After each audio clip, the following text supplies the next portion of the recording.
You say that I'm psychotic, but then you like it like that.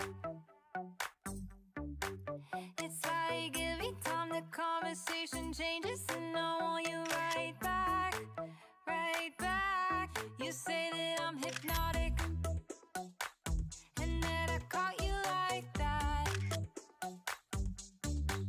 It's like every time I walk into the room, you know you want what I have, I have.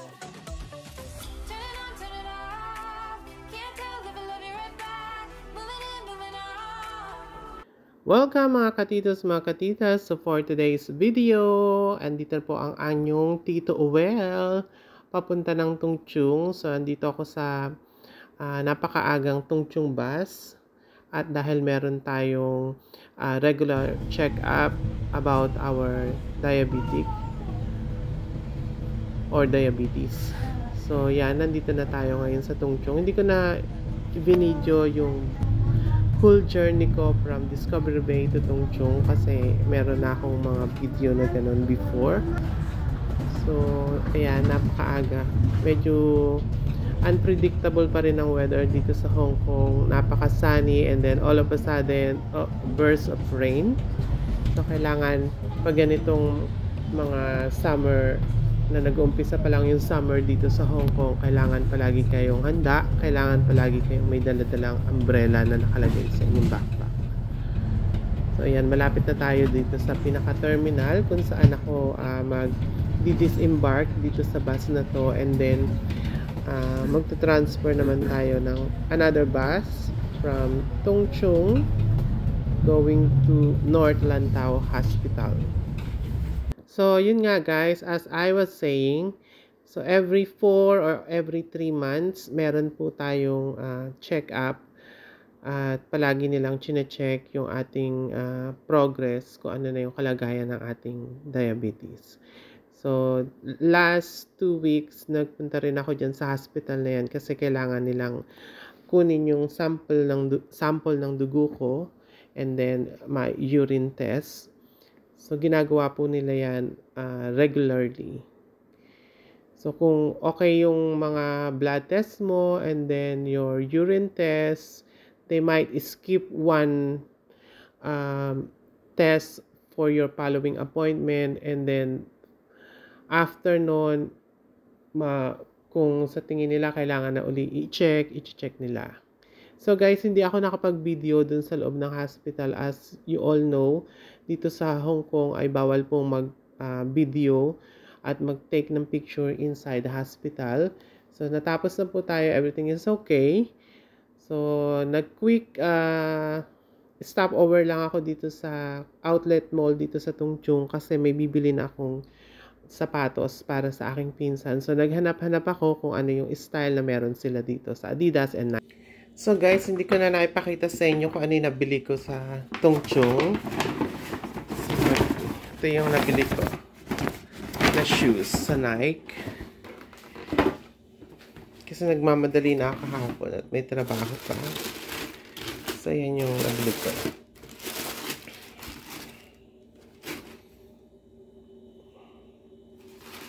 That is the shoes that I bought.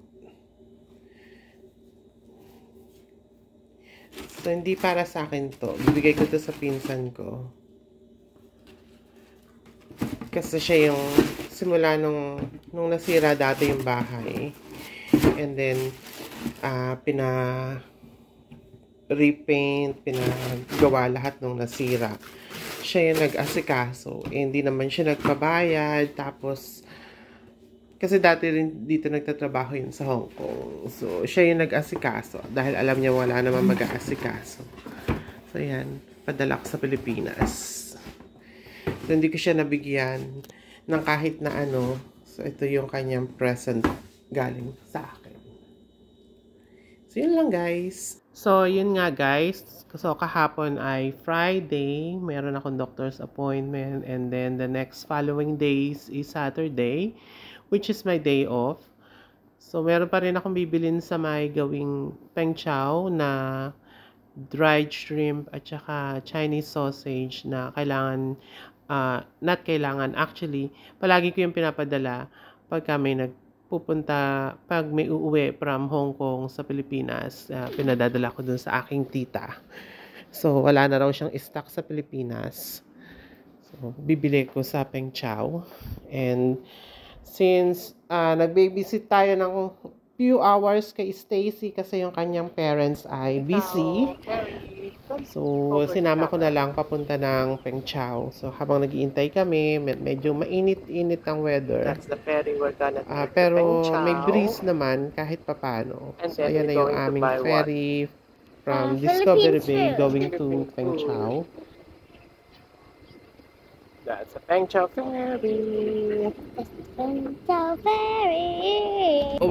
Where we are now, Stacy? At the boat. I have money. Where?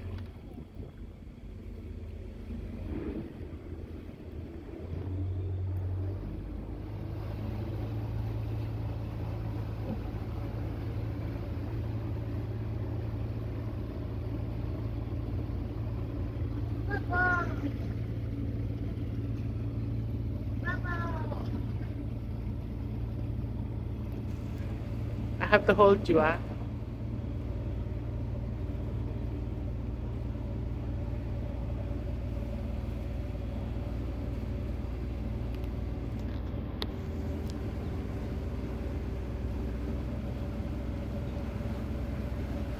We're sailing now. We're going to Peng Chao.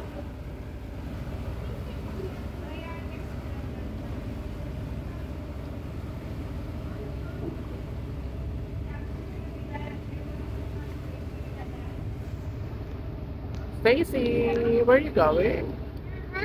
Where are you going? Philippine shop. Philippine shop where? I don't know. In Peng Chao.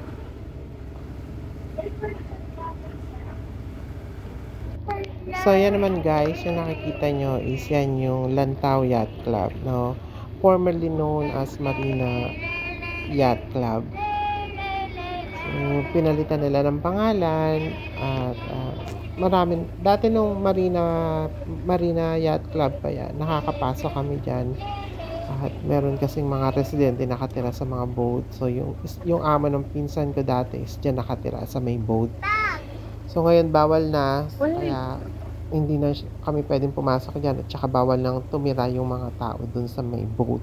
Kung gusto nila, pinaka-docking station lang ng boat nila. And then, yun lang, bawal na silang tumira dyan.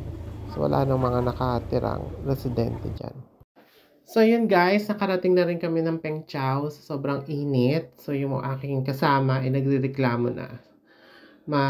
Ano na raw siya, pagod na raw siya. At saka nauuhaw. So, wala kami daladalang drinking water. Kaya sabi ko sa kanya, punta muna kami ng Welcome. Bili kami ng malamig na tubig. At saka, tingnan na rin namin yung rubber cloth. Baka meron dun sa may Welcome. Or, tsaka, nagpapabili rin siya ng candy. So, sabi ko, punta muna talaga kami ng Welcome. What did you bought? I already told you. No, you have not told me what did you bought. Slime. What is it? Slime. It's slime. Are you tired? No.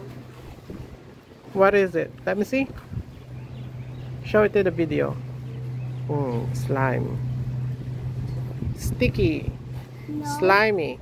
No, it's not sticky. Not sticky. So we're waiting for our ferry. There's our fairy. Some ferries coming in. I think that's it's 12:20 is our ferry. It's still early. So dito muna kami. Buti na lang medyo breezy. Dito naman kami may lilim dito. So hindi masyado mainit dito. Pero pag lumakad ka, pakainit. Kaya dito na lang kami mag-antay ng ferry.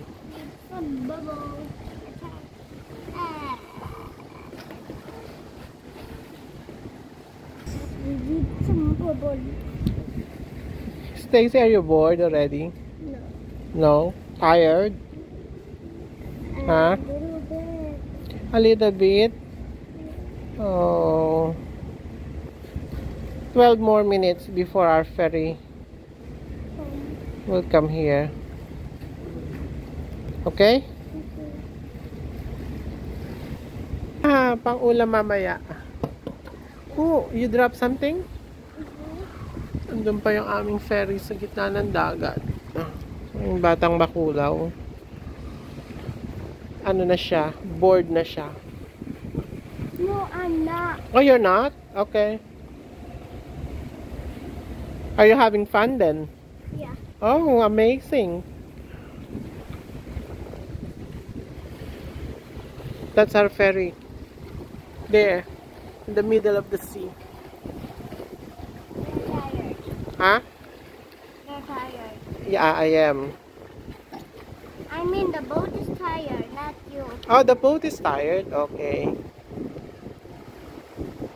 Your dad said he's going to meet us at the pier. Up here. Pier in Discovery Bay. What are you doing to my belly? You're getting bored? Bye-bye. Oh, finally, ito na yung aming ferry. Pabalik ng Libby. Dito well. So, makaka-uwi na rin kami. Yes? Can I buy a candy in the plaza? We're not going to the plaza. Your daddy's going to pick you up at the pier. Aww. You already bought 2 kinds of toy. That's too much already.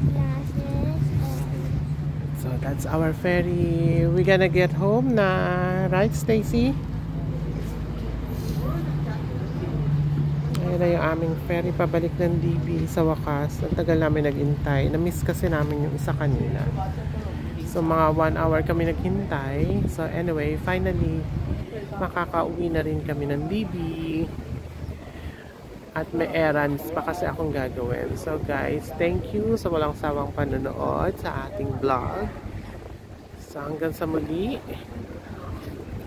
Keep watching, keep subscribing sa mga hindi pa nakasubscribe, and leave some comment. See you guys. Bye-bye. Bye, Stacy.